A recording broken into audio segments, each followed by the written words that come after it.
ما سألتش نفسك ليه الحضارة المصرية لسه باقية لحد النهاردة ولسه بتأثر في العالم كله؟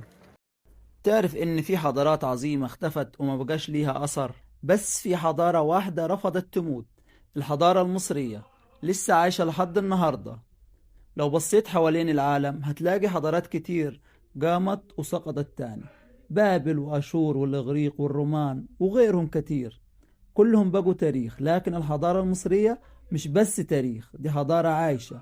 المصري القديم ما كانش بيبني علشان يعيش يومين، كان بيبني علشان يعيش للأبد.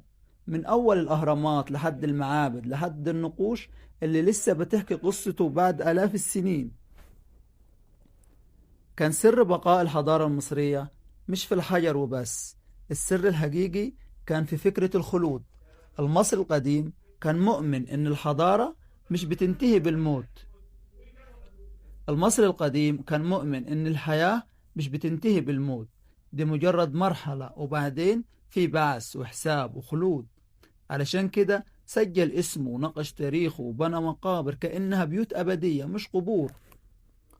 كل نقش على الجدران كان رسالة مش بس لعصره، لكن لينا إحنا بعد آلاف السنين.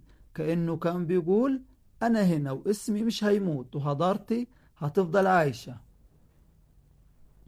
حضارات كتير ركزت على القوة أو الحرب أو التوسع، لكن المصري القديم ركز على حاجة أخطر من كده بكتير. ركز إنه يخلد فكرته مش بس مملكته. واللي بيخلد بالفكرة مش بيموت. النهاردة وانت واقف قدام الأهرامات أو أعمدة الكرنك أو مقبرة فرعونية، انت مش واقف قدام ماضي، انت واقف قدام حضارة قررت تعيش للأبد ونجحت.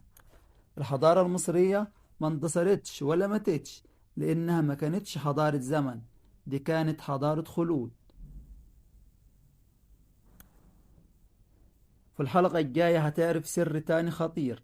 ولو عايز تعرف أسرار الحضارة المصرية اللي مش بيقولوها في الكتب، اعمل متابعة وشارك الفيديو، والحلقة الجاية هتغير نظرتك للتاريخ.